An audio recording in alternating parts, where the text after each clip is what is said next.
السلام علیکم ورحمۃ اللہ وبرکاتہ. You are watching RMI 45. اس چینل کو سبسکرائب، لائک اینڈ شیئر کریں تاکہ آنے والی نئی ویڈیو سب سے پہلے دیکھ سکیں. ثوبان رضی اللہ تعالیٰ عنہ کہتے ہیں کہ نبی کریم صلی اللہ علیہ وآلہ وسلم نے فرمایا، میں اپنی امت میں سے ایسے لوگوں کو جانتا ہوں جو قیامت کے دن تہامہ کے پہاڑوں کے برابر نیکیاں لے کر آئیں گے. اللہ تعالیٰ ان کو فضا میں اڑاتے ہوئے ذرے کی طرح بنا دے گا. ثوبان رضی اللہ تعالیٰ عنہ نے عرض کیا، اللہ کے رسول صلی اللہ علیہ وآلہ وسلم ان لوگوں کا حال ہم سے بیان فرمائیں اور کھول کر بیان فرمائیں تاکہ لا علمی اور جہالت کی وجہ سے ہم ان میں سے نہ ہو جائیں. آپ صلی اللہ علیہ وآلہ وسلم نے فرمایا، جان لو کہ وہ تمہارے بھائیوں میں سے ہی ہیں اور تمہاری قوم میں سے ہیں. وہ بھی راتوں کو اسی طرح عبادت کریں گے جیسے تم عبادت کرتے ہو، لیکن وہ ایسے لوگ ہیں کہ جب تنہائی میں ہوں گے تو حرام کاموں کا ارتکاب کریں گے. ابن ماجہ 4245. پیارے نبی کریم صلی اللہ علیہ وآلہ وسلم کا فرمان ہے، عورت محرم مرد کے بغیر قطعاً سفر نہ کرے. صحیح بخاری 1729، صحیح مسلم 2391.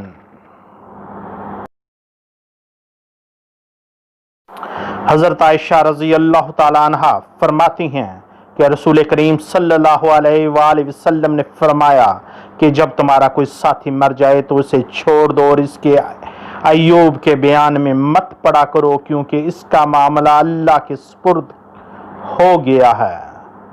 ابو داؤد حدیث نمبر 4881. رسول کریم صلی اللہ علیہ وآلہ وسلم نے فرمایا، جو مجھ پر درود پڑھنا بھول گیا وہ جنت کا راستہ بھول گیا. ابن ماجہ 908. ارشاد باری تعالیٰ، فمن عفا واصلح فاجرہ علی اللہ، جو معاف کر دے اور صلح کر لے تو اس کا اجر اللہ کے ذمے.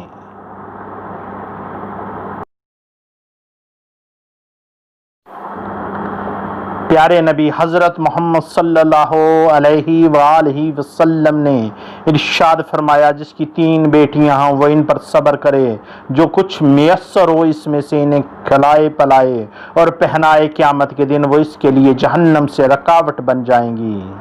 ابن ماجہ 3669. پیارے نبی کریم حضرت محمد صلی اللہ علیہ وآلہ وسلم نے جمعہ کے ذکر میں ایک دفعہ فرمایا کہ اس دن ایک ایسی گھڑی آتی ہے جس میں اگر کوئی مسلمان بندہ کھڑا نماز پڑھ رہا ہو اور کوئی چیز اللہ پاک سے مانگے تو اللہ پاک اسے وہ چیز ضرور دیتا ہے. ہاتھ کے اشارے سے آپ صلی اللہ علیہ وآلہ وسلم نے بتلایا کہ وہ سات بہت تھوڑی سی ہے. بخاری 935. رسول کریم صلی اللہ علیہ وآلہ وسلم نے ارشاد فرمایا، آدمی کا پاؤں قیامت کے دن اس کے رب کے پاس سے نہیں ہٹے گا یہاں تک کہ اس سے 5 چیزوں کے بارے میں پوچھ لیا جائے. اس کی عمر کے بارے میں کہ اسے کہاں صرف کیا، اس کی جوانی کے بارے میں کہ اسے کہاں کھپایا، اس کے مال کے بارے میں کہ اسے کہاں سے کمایا اور کس چیز میں خرچ کیا، اور اس کے علم کے سلسلے میں کہ اس پر کہاں تک عمل کیا. ترمذی 2416.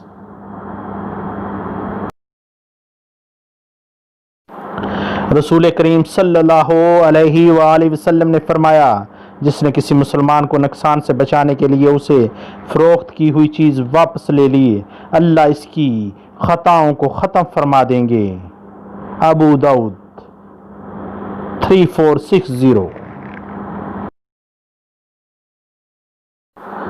نبی کریم صلی اللہ علیہ وآلہ وسلم نے فرمایا، تم لوگ اس کالے دانے کلونجی کو لازمی استعمال کرو، اس لیے کہ اس میں موت کے علاوہ ہر بیماری کی شفا موجود ہے.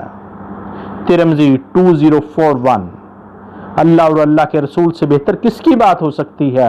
اللہ تعالیٰ اس کو خوش و خرم رکھے جو حدیث سن کر اس کو آگے بیان کرے۔